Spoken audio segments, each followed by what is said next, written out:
When people stand in a massive, warehouse-sized laboratory, they think it's just a bunch of remote-controlled toys flying in a pattern. They see glowing shapes and corporate logos floating in the night sky, and they think it's magic. But there is absolutely nothing magical about it. It is a terrifying, unforgiving mathematical nightmare. To make 10,000 flying machines maneuver inches apart from each other at 40 miles per hour without catastrophically colliding, you don't just write a flight path. You have to build a synthetic brain. You have to code a mesh network, a hive mind, where every single drone constantly talks to the other 9,999 drones in fractions of a microsecond, adjusting for wind shear, battery life, and barometric pressure. I spent my entire life teaching machines how to communicate flawlessly in thin air. I just never realized that while I was obsessively preventing my drones from crashing into each other, my own marriage was caught in a fatal, inescapable nosedive. My name is Kalen. I'm 37 years old, and I am a lead swarm robotics engineer and aerial choreographer. 5 years ago, I married Serafina. Serafina was a high-powered luxury event director. She operated in a pristine, champagne-fueled world of mega resort openings, billionaire galas, and VIP red carpets. I was the quiet, obsessive engineer who spent 18 hours a day in a windless warehouse smelling like soldering iron flux and lithium-ion batteries. We were opposites, but I thought we were the perfect ecosystem. I engineered the spectacle, and she sold it to the highest bidder. For 4 grueling years, I poured every ounce of my personal savings and my sanity into my absolute magnum opus. I called it Project Constellation. It wasn't just a drone show. I had invented a proprietary AI-driven flight algorithm paired with 10,000 custom-built, ultra-lightweight carbon fiber drones. My software eliminated the standard 2-second delay in swarm synchronization. It allowed the drones to move like a fluid, bioluminescent organism, creating hyper-realistic 3D holographic images in the sky with zero latency. It was the absolute holy grail of the global entertainment industry. Major tech conglomerates were spending hundreds of millions of dollars trying to replicate it. My software and the drone fleet were conservatively appraised at $15 million. I promised Serafina this technology was our empire. I told her that when we licensed the code, we would be the undisputed kings of the global entertainment market. We would be set for life. But Serafina didn't want to build a kingdom with a nerd in a warehouse. She looked at my grease-stained hands and my endless strings of code, and she decided she wanted the $15 million without having to share the stage with the mechanic.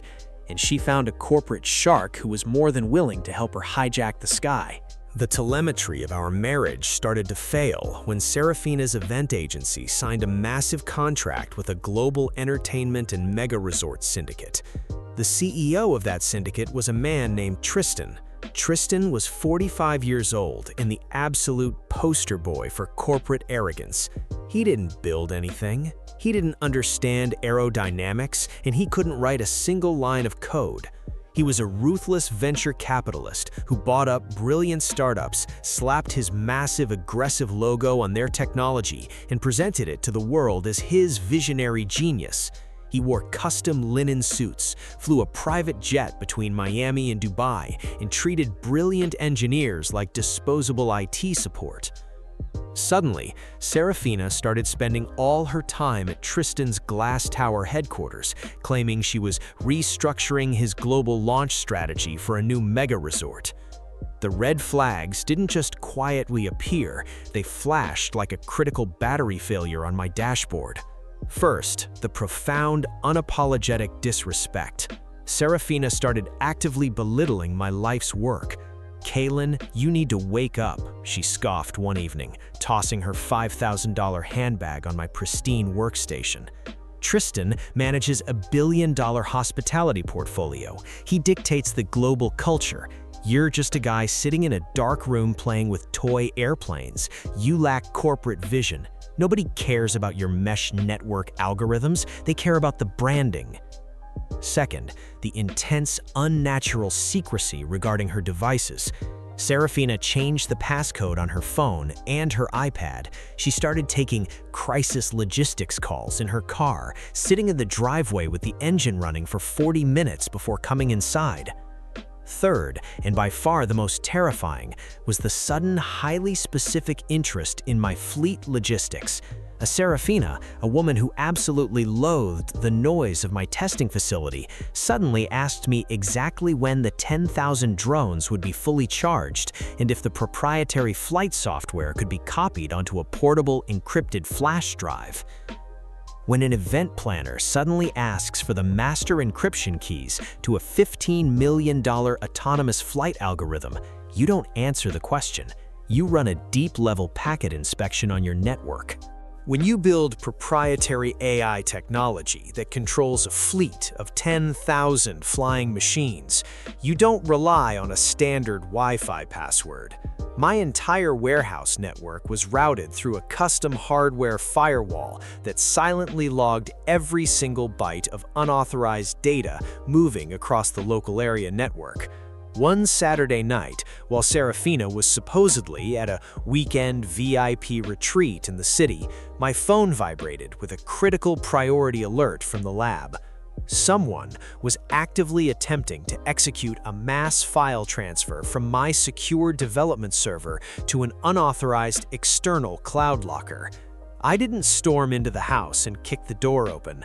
I simply isolated the connection, artificially slowed the transfer speed to a crawl to buy myself time, and mirrored her laptop screen directly to my monitors. She had her encrypted messaging app open, communicating directly with Tristan. I didn't just find an affair, I found a premeditated, multi-million-dollar corporate heist. Tristan wrote, "My technical directors just reviewed the compressed simulation code you sneaked out last week. They are completely losing their minds. The sworn logic is 5 years ahead of anything Intel or Disney has. If we launch this as the grand finale of my $2 billion resort opening in Dubai next month, the media will crown me the king of entertainment. Have you secured the master USB drive and the physical fleet?" Serafina replied, her words dripping with a casual, horrifying cruelty that made the blood freeze in my veins. "I'm copying the master repository from his server right now. The idiot actually thinks I care about his stupid toy helicopters. Tomorrow, when he goes to his robotics symposium in San Francisco, I'll hire an unmarked transport crew to load the charging racks and all 10,000 drones into a truck. We'll launch the show in Dubai. I'll serve him with divorce papers the morning after, and we'll be on your yacht. He has no money to fight your corporate lawyers. He's just a sad, paranoid nerd, Tristan. We're gonna own the sky." Tristan responded, "You're a visionary, my love. The basement nerd is going to fund our entire empire." I sat alone in the dark, the hum of my cooling fans filling the absolute silence, staring at the glowing monitor as my entire reality shattered into a million pieces. My wife of 5 years was sleeping with a corporate parasite. Together, they were actively plotting to steal 4 years of my blood, sweat, and genius, intentionally hijack my masterpiece, launch it on the biggest stage in the world, and leave me utterly destroyed. They thought I was just a sad, paranoid nerd playing toys. They didn't understand the level of absolute, unmitigated digital destruction a master AI architect is capable of coding. If you want to destroy a fraudulent event producer, you don't smash his speakers.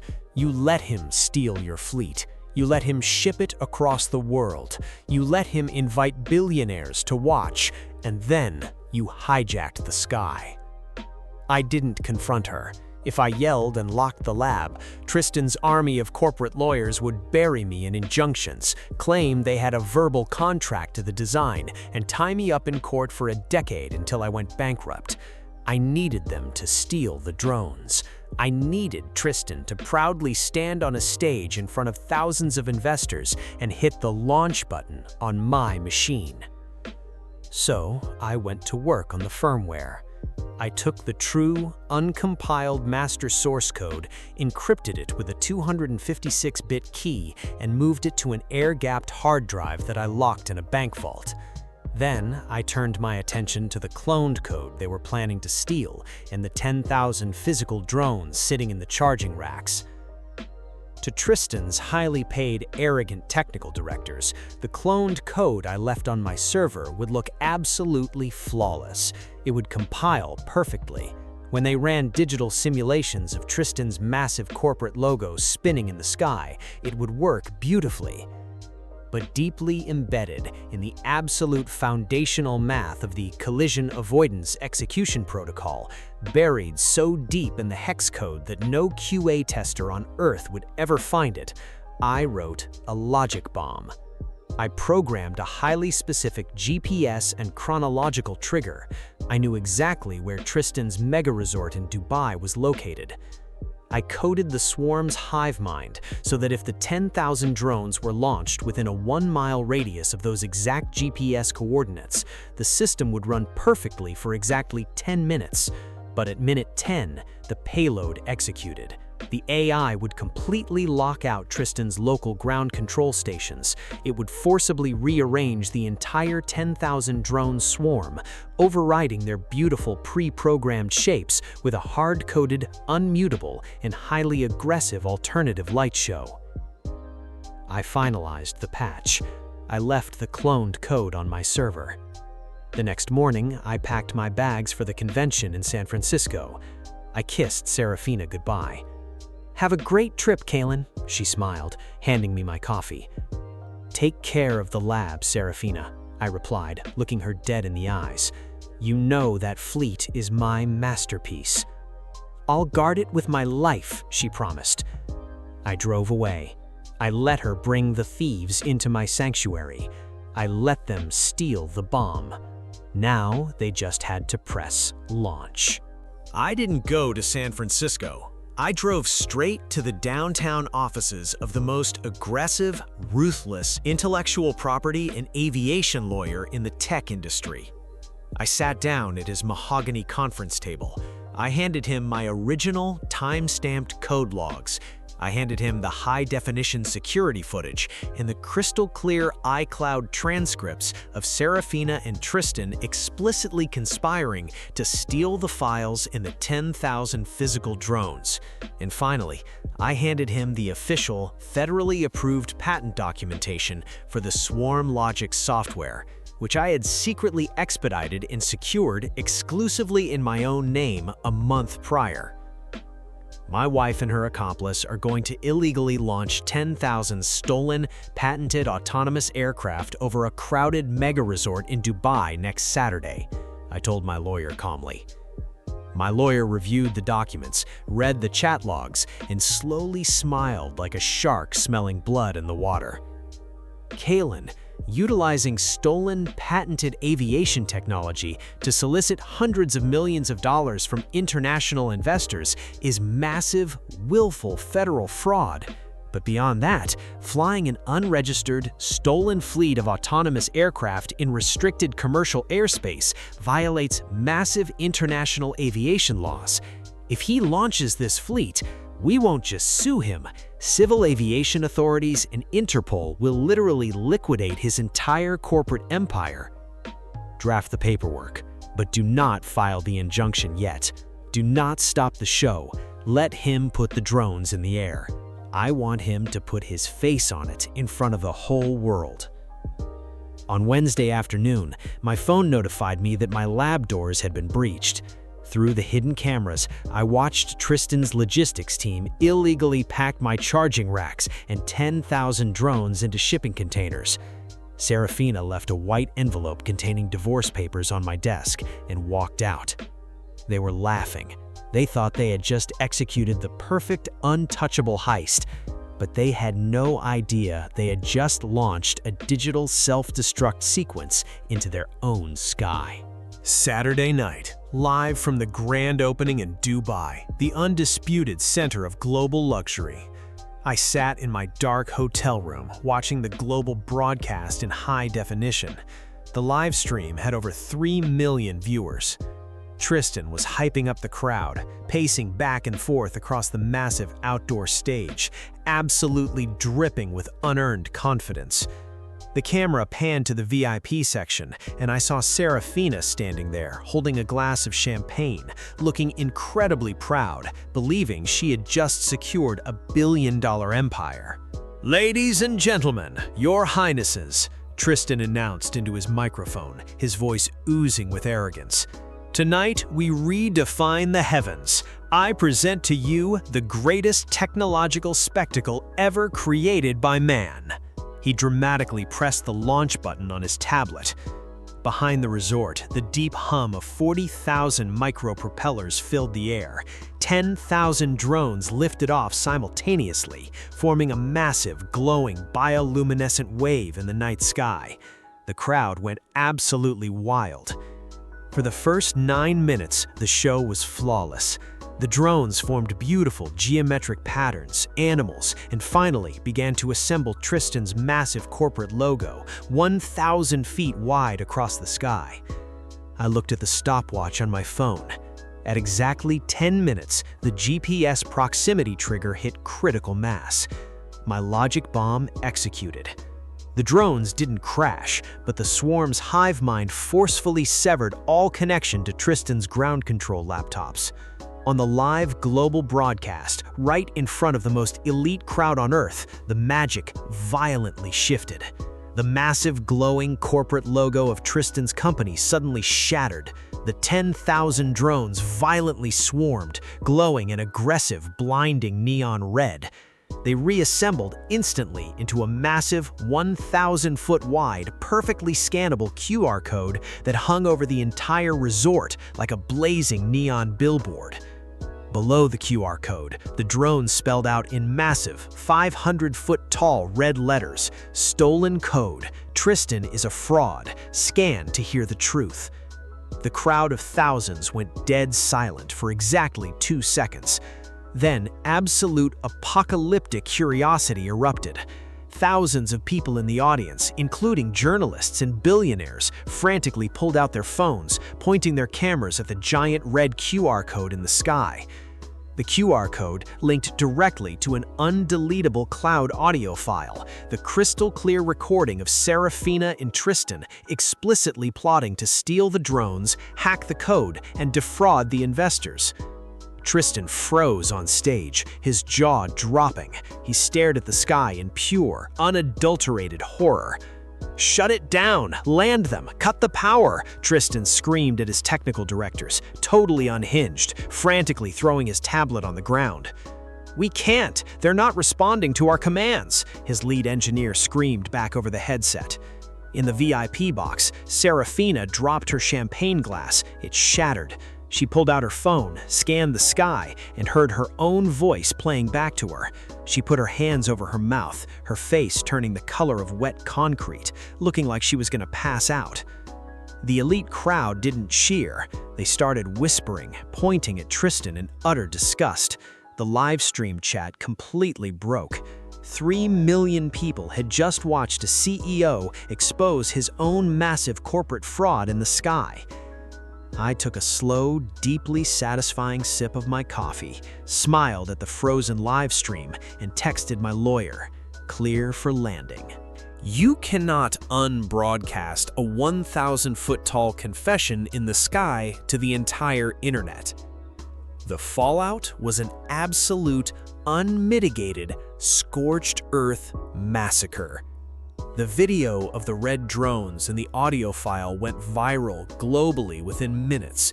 By Sunday morning, Tristan was the biggest laughingstock in the history of the entertainment industry.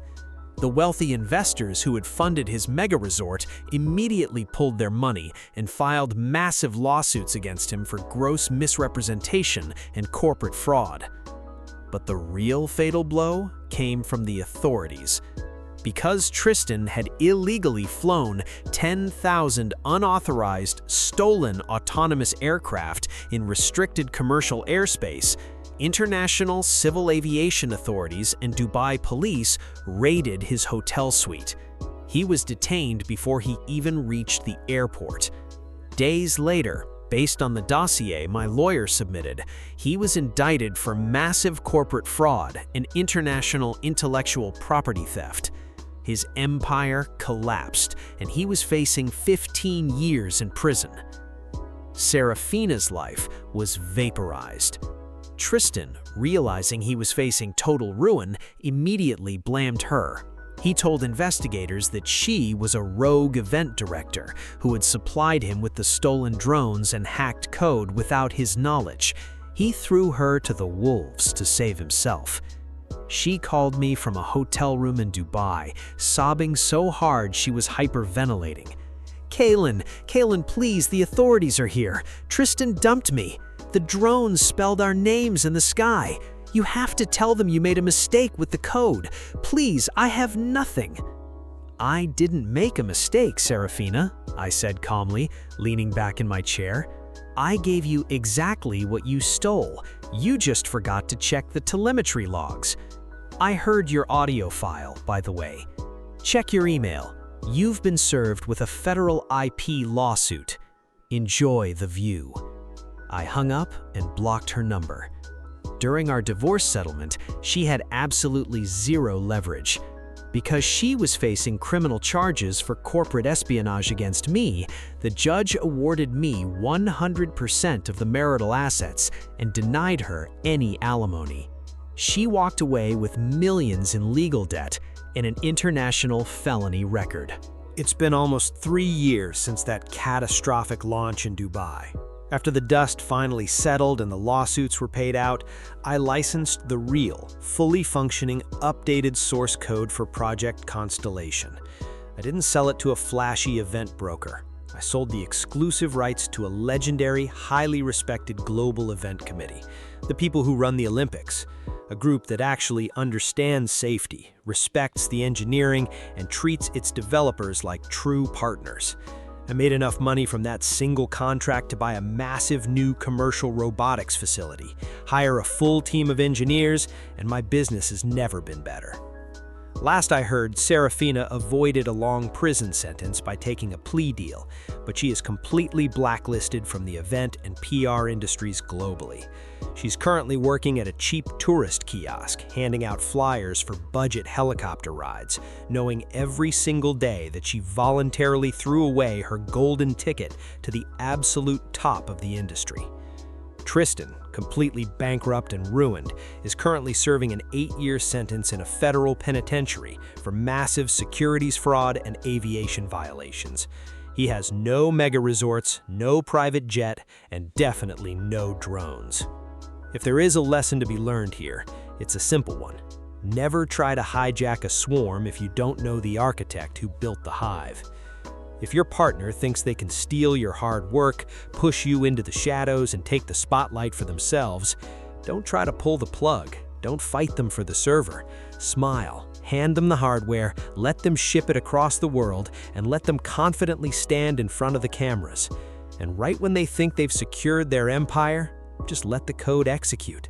Drop the facade and let the whole sky tell exactly what they deserve.